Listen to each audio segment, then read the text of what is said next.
Welcome everybody back to the Friar Talk podcast and YouTube channel. For today's episode, going to be talking about some of the Padres prospects. Haven't really talked about them in that long, but we're going to be going through a bunch of different guys that have just really recently have just been on fire or have had fantastic starts to the season. Chase, I'll let you lead off with the pitchers. I do want to note before Chase gets into some of the pitchers, we're not going to be talking about CJ Abrams. If you guys want to hear about him, we actually had an episode yesterday about how the Padres can stay afloat without Manny Machado in the lineup.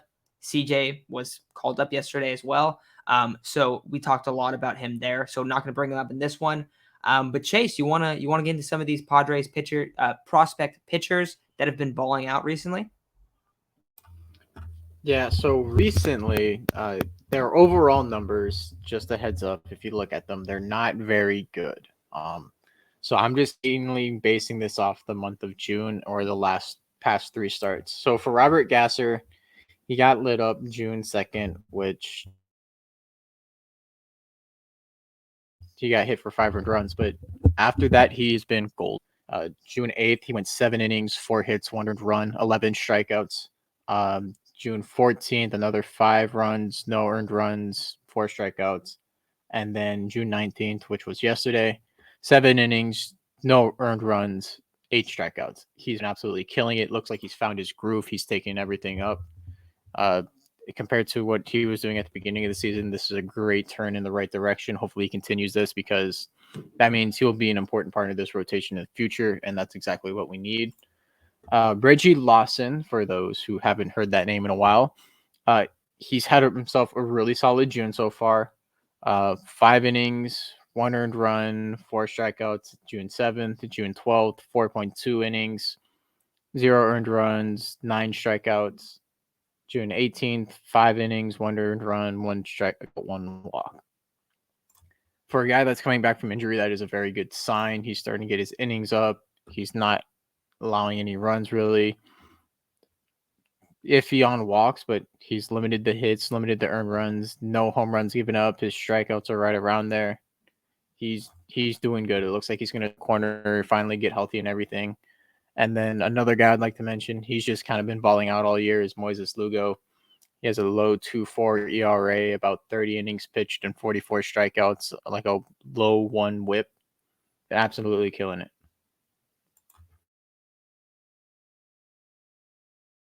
Sorry, I was looking at the stats. You got James Wood. I'm gonna talk about James Wood. He's doing really good right now. You look at him in 2022.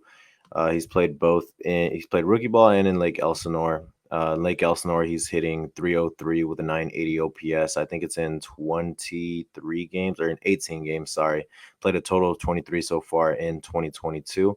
You looked at his last 10 games. He hasn't been very good. A 125 average with probably less than a 4. It looks like less than a 400 OPS, but a lot of people in the Padres organization are really high on him. He is very highly touted. Some people have him as their second best prospect, but overall he is a top 5 prospect right now. I believe he is number 5. He is number 4. The next guy I'm going to talk about is actually the number 5 prospect. That is Jackson Merrill, who in Lake Elsinore is hitting 393 with a 970 OPS. I think my initial reaction to the draft when they drafted Jackson Merrill was, what the hell did we just get another shortstop for? But, I mean, you got to remember AJ Preller builds his foundation. His draft mentality is let's build up the middle. He always gets guys that play the middle. So it's catcher, pitcher, second base, or shortstop basically, and center field. He always gets those guys. Those are his main targets. And that was essentially why they drafted Jackson Merrill. 55 hit tool, 55 power. Overall, he's a 50 FV player who's definitely showing that right now. He's definitely been really good. I think my mind has been changed on Jackson Merrill just because of how great he's looking right now. I went from questionable to excited about him. Now, granted, there are always a lot of shortstops in the Padres organization in terms of prospects. Also, there are a lot of shortstops, a lot of guys who play up the middle. So you are granted to see a couple of them gone here soon, but I hope he's not one of them. I think he is a really good player. Same with James Wood. I didn't even, get that in depth. And James Wood also has pretty good tools. 55 power, 60 run, for a really big guy. He's 6'7", 240, and he runs like the wind. So I think he's going to be a great outfielder for the Padres. And then the last guy, everybody's been talking about him a lot.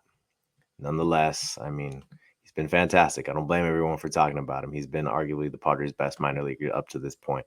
Esteury Ruiz, who has a 45 power tool, 40 hit tool, but this dude can swipe bags like none other. I believe I'll look at how many steals he has right now, but he has a 70 run tool, and then his overall is 40. But in 2022, he has 48 stolen bags already. In 2021, he had 36. The year before, 34. The year before, 49. So he's playing fantastic. And this is in AA and in AAA.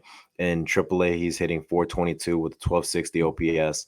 In San Antonio in AA, he hit 344 with a 1085 OPS. So it's not like, I mean, his numbers have only gotten better since getting to El Paso. Of course, I mean, granted, when you play in El Paso, I sure hope that happens. I brought it up in the last video. Even Austin Hedges was a stud in El Paso, but nonetheless, his numbers have gotten better for sure. He was a second baseman prior to moving to center field. So, I mean, maybe we'll see him be a little bit of a utility player, but he's been great. A lot of people want him to get called up. Don't blame you guys. He's been everything you want in a prospect, somebody, and he's only 29th ranked. He's going to go up next year if he remains with the Padres. But you know, those three guys have definitely shown flashes of excellence at the plate. And I mean, I don't talk about any of the pitchers because most of the pitchers have sucked. So, you know, there's that. Yeah, Isaac, you bring up the pitchers, and if you guys ever want to look through AAA pitching numbers, it is a horrid scene because that park is the numbers are just so inflated that the guys' ERAs are usually awful. But you brought up Esteury Ruiz as a guy that could potentially get called up. Another guy that could potentially get called up is Eggy Rosario. He started out the year kind of slow, but he's been coming around a lot recently. So that's been good to see. And we're recording this on Monday. So there is a chance that either of those guys is called up if Manny does indeed go to the IL. That is not determined at the moment that we're recording. But I think it is between one of those two guys likely, unless they were to bring up a pitcher. But I don't think that's the case. They definitely need some help that they could go for some infield or outfield depth. So either of those guys, I do have a few other names to mention. So the Nelson Lamet actually coming around, a guy that, I mean, I know that some of the longer time Friar Talk listeners always used to kind of mess around about how much we would talk about the Nelson Lamet, but we haven't talked about him that much, and there wasn't, haven't really been hearing that much on him. But so far in June, he's allowed 1 run in 7.2 innings between double and triple A, so he's looking a lot better. Luis Campusano, another guy who kind of has been on the back burner just because he's been sitting in triple A for quite some time. He's raking this year. He's hitting 316, 850 OPS. The problem is that hasn't been good behind the plate, and that's been the main complaint. So he basically has not been called up because there's not a DH spot. Hasn't really learned first base. You already have Luke Voigt and Eric Hosmer in that kind of role there. And behind the plate, they're not going to rock with him this year. I think that's become very clear. It's hard to tell. It's hard to kind of like talk yourself into him having a future in San Diego, just the way that he's been used up to this point. But it is definitely worth mentioning that he has been playing out of his mind offensively. Another couple guys, Tirso Ornelas, he started out the year kind of slow, but he's been super hot lately. I believe he's in Fort Wayne, I want to say. Robert Hassel, got to talk about Robert Hassel, right? Dude is coming kind of become one of the Padres' best prospects. So far this year in Fort Wayne, in almost 200 at bats, he's hitting 317 with over a 500 slugging, 890 OPS. We know he's a good fielder. We know he has decent running ability. He has 18 bags so far this year, but he is looking like a true 5-tool player. So that has been something that has been really cool to see. But he's not that close to coming up. I know a lot of people are like, could he come up this year? Could he come up next year? It's probably going to be quite some time. I think that the earliest we could potentially see him would probably be late next year, like September call-up time. But I'm not expecting him to be a guy that's kind of knocking on the door yet, especially because, we brought up Esteury Ruiz, Eggy Rosario, CJ Abrams just got called up. There are other guys that are kind of closer to being called up.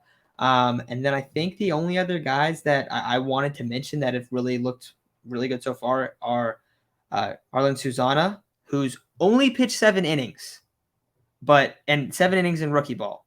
But through 2 starts, he is generating a lot of swing and misses. He's basically allowed like 0.050 average. So 50 average, not guys aren't hitting off of him. Small sample size, but it's more about how he's being talked about. He hits over 100 on his fastball, and his fastball is nasty. So this guy, super young, recent international signing, but he looks like he is something that is very, very special. So he's the guy that you definitely want to monitor, especially starting more next year when he starts moving up the ranks in the farm system. And then the final guy I want to bring up, we talked about him probably less than a month ago, but Jose Castillo. Jose Castillo has been unbelievable. Under a 1 ERA in 18.1 innings in between Lake Elsinore and El Paso. And a lot of that is in El Paso. So he's allowed 1 home run and 2 runs, didn't allow any runs in Lake Elsinore. I've mentioned that all of the guys in AAA have had horrible numbers, not Jose Castillo. So you do have 2 guys that are playing pretty hot right now. Dinelson Lamet, Jose Castillo. We've seen some bullpen struggles. Those are the next guys up right there. It's kind of surprising, honestly, that we haven't seen Jose Castillo yet this year just because of how dominant he's been. 26 years old. We saw him a couple years ago in the Padres uniform, looked fantastic. Few arm injuries kind of have derailed his career up to this point, but he looks like he's the same guy. So that's been very encouraging to see. But those are the only guys I have. So Chase, Isaac, anything else you guys want to add on these prospects that have been blowing out lately?